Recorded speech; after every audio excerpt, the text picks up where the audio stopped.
ऐसे ही भाई और बहनों, एक भगतात्मा और है जिन्होंने अपना साक्षात्कार दिया और भक्ति अपनाने के बाद जो अनुभव उनके जीवन में हुए वो उन्होंने यहाँ पर शेयर किए हैं। भगवान हो तो ऐसा। मैं भगत महावीर सिंह पुत्र श्री केहर सिंह, गांव ढराना, जिला झज्जर, हरियाणा का निवासी हूं। पहले मैं शिव का कट्टर भगत था। मेरे लीवर और गुर्दे के अंदर पीप पड़ गई थी। शंकर जी की भक्ति करते करते भी दुर्गति हो रही थी और मेरे को मेरा भाई भगत महेंद्र सिंह मेडिकल में इलाज करवाने के लिए ले गया। उससे पहले भी काफी पैसा लग गया था, लेकिन कोई आराम नहीं हुआ। मेडिकल के अंदर अल्ट्रासाउंड के बाद 3 ऑपरेशन बोल दिए। मैं घबरा गया। मैंने ऑपरेशन करवाने से इनकार कर दिया। खाना भी नहीं खाया जाता था। हालात बिल्कुल नाजुक हो चुके थे। मेरा बड़ा भाई महेंद्र कहा करता कि आप सतगुरु रामपाल जी से उपदेश ले लो, क्योंकि महावीर जी का बड़ा भाई जो महेंद्र जी थे वो सतगुरु रामपाल जी से उपदेश प्राप्त थे। तो वो अपने भाई को समझाया करते थे कि भाई आप भी मेरे गुरुदेव से नाम उपदेश ले लो। वे पूर्ण परमात्मा के अवतार आए हुए हैं, यानी स्वयं ही वो अवतार रूप में आए हुए हैं। कबीर परमेश्वर पूर्ण ब्रह्म है। मैं कहता था कि शिव जी भगवान के सामने तेरे कबीर जुलाहे यानी धानक की क्या औकात है। कबीर तो एक कवि था, वह भगवान नहीं हो सकता। कबीर तो एक कवि था, कवि, वह भगवान नहीं हो सकता। जबकि भाई और बहनों, हम जरा भी विचार नहीं करते। कबीर जी के समय और भी तो कवि होंगे, और भी तो बहुत सारे कवि होंगे कबीर जी के समय। क्या किसी भी कवि का कोई एक भी चेला था, एक भी शिष्य था? क्या किसी भी कवि ने उस समय किसी का कोई कष्ट दूर किया? जबकि कबीर परमेश्वर जी के, जिनको कवि कहकर रिजेक्ट कर दिया, उनके 64 लाख शिष्य हुए थे आज से 650 साल पहले। अरे किसी ब्राह्मण जाति में जन्मे धर्म गुरु के तो 64 लाख शिष्य हो सकते हैं, लेकिन कबीर जी जो जुलाहे की भूमिका कर रहे थे, और उस समय धानक यानी जुलाहे को सांसारिक तौर पर कितना नीचा समझा जाता था, और धानक जाति में कबीर जी के 64 लाख शिष्य, जो कबीर जी अनपढ़ थे, अशिक्षित थे, भूमिका कर रहे थे, परमेश्वर लीला कर रहे थे। लोग जिस समय उनकी शक्ल देखना पसंद नहीं करते थे, जिस जाति में वो लीला कर रहे थे, और 64 लाख शिष्य हो जाना ये कोई सामान्य बात नहीं है। ये मात्र किसी कवि का काम नहीं हो सकता। तो कवि रूप में कबीर परमात्मा स्वयं ही आए हुए थे, सारी सृष्टि के मालिक है। उन्होंने लोगों को सौ लाभ दिए, असाध्य रोगों को दूर किया, मुर्दों को जिंदा किया, जिस कारण से लोगों ने उनको अपना सतगुरु धारण किया। अन्यथा कबीर जी के समय तो और भी बहुत सारे नामी गिरामी कवि थे। क्या आपको किसी का एक भी कोई शिष्य देखने या सुनने को मिलेगा? नहीं मिलेगा। कबीर तो एक कवि था, वह भगवान नहीं हो सकता। मेरे बड़े भाई महेंद्र सिंह पुत्र श्री केहर सिंह का परिवार भी बिल्कुल उजड़ा हुआ था। सतगुरु रामपाल जी महाराज की शरण में जाने से वे पूर्ण सुखी हैं। उन्होंने सर्व पूर्व वाली पूजाएं त्याग रखी थी, यानी जो भी हम पहले ये देवी देवताओं की मंदिर में जाने की, मस्जिद में जाने की, तीर्थ व्रत आदि जो किया करते थे, जो शास्त्रों के विरुद्ध साधना है, जिनको करने के हमें कोई लाभ नहीं हो सकता है, वो सारी साधना महेंद्र जी ने छोड़ दी थी सतगुरु रामपाल जी से उपदेश लेने के बाद। वे फिर भी बहुत सुखी हैं, मैं भी मानता था, परंतु फिर भी मैं अपने भगवान शिव जी से अधिक किसी को नहीं मानता था। मेरा बड़ा भाई महेंद्र मुझे कहता था, महावीर यही भूल सबको लगी है। पूर्ण ब्रह्म कबीर देव कबीर परमेश्वर ही हैं, यानी सारी सृष्टि का मालिक कबीर भगवान ही है, और इनकी शक्ति के सामने ब्रह्मा विष्णु शिव ब्रह्म तथा परब्रह्म तो बहुत न्यून शक्ति युक्त हैं, यानी बहुत ही छोटी श्रेणी की इकाई है।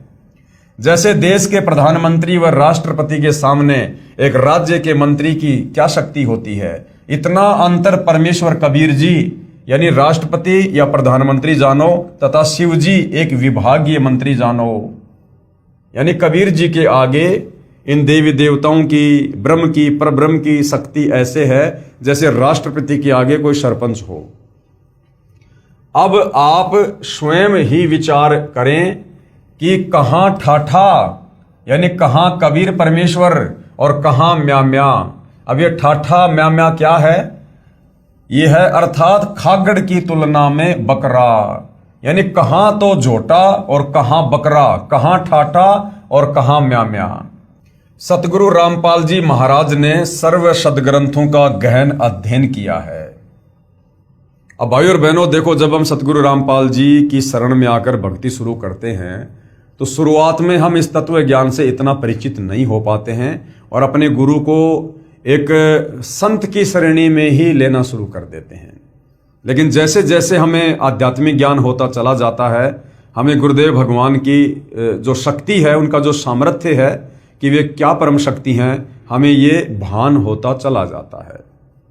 तो भगत जी यहां पर क्या कह रहे हैं कि सतगुरु रामपाल जी महाराज ने सर्व सदग्रंथों का गहन अध्ययन किया। अब भाई सतगुरु रामपाल जी तत्वदर्शी संत हैं, जगत गुरु हैं, और जगत गुरु तत्वदर्शी संत की भूमिका स्वयं कबीर परमात्मा करते हैं। और कबीर परमेश्वर ने किसी भी सदग्रंथ का अध्ययन या गहन अध्ययन करने की जरूरत नहीं है। वे तो सर्वज्ञ हैं, वे तो एक सेकंड में सारे धर्मशास्त्रों को रच सकते हैं। सतगुरु जो चाहे सो कर ही, सारी सृष्टि उस परमेश्वर के अधीन है। तो यहां पर सतगुरु रामपाल जी ने जो ऐसी लीला की है, वो सिर्फ और सिर्फ अपने आप को यहां पर एक आम संत की भूमिका में रखकर आप और हमारी चरम दृष्टि को धोखा देते हुए, कोई चमत्कार ना करते हुए वो इस प्रकार से सदग्रंथों का अध्ययन करते हैं। अन्यथा उन्हें किसी भी सदग्रंथ की जानकारी के लिए उसका अध्ययन करने की जरूरत नहीं है, क्योंकि जगत गुरु वही होता है जो पूरे जगत को ज्ञान देता है, पूरे संसार को ज्ञान देता है। और कोई भी व्यक्ति सदग्रंथों का अध्ययन करके जगत को ज्ञान नहीं दे सकता। तो जगत गुरु स्वयं कबीर परमात्मा होते हैं, वो सर्व संपन्न होते हैं। सतगुरु रामपाल जी महाराज ने सर्व सदग्रंथों का गहन अध्ययन किया है तथा भक्ति शक्ति से स्वयं अनुभव से सही पाया है।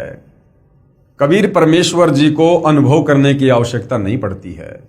उनके पास में सर्व शक्तियां होती हैं और वे स्वयं में परिपूर्ण होते हैं।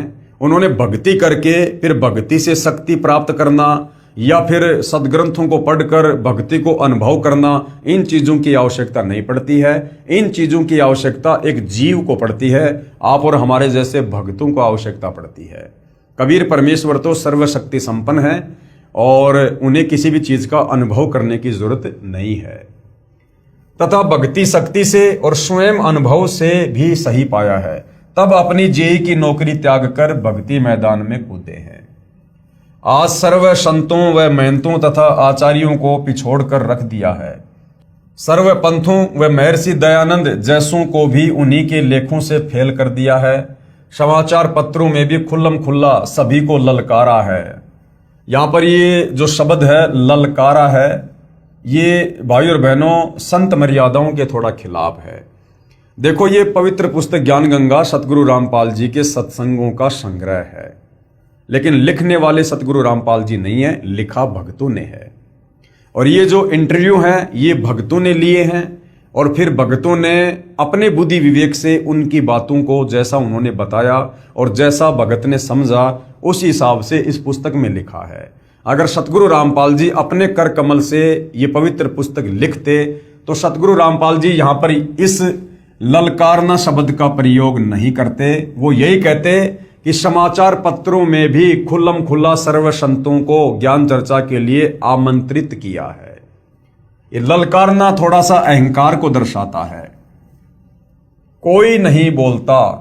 आर्य समाज के कुछ नादानों ने विरोध किया था, मुंह की खानी पड़ी, क्योंकि महाराज रामपाल जी परमाणु सहित बात करते हैं, अन्य केवल निराधार दंत कथाओं के आधार पर ही मार्गदर्शन कर रहे हैं। सत्य के सामने असत्य नहीं टिक सकता। बड़े भाई महेंद्र की उपरोक्त बातें सुनकर मन में आता था कि लड़ पड़ूं, परंतु बड़ा होने के नाते नहीं बोलता था। कोई और कह देता कि कहां ठाठा यानी कहां कबीर भगवान और कहां म्या म्या यानी कहां उनके सामने शंकर भगवान, तो मैं महावीर अवश्य लड़ाई कर लेता। परंतु अब पता चला कि सचमुच कबीर जी पूर्ण परमेश्वर ही हैं। मरता क्या नहीं करता।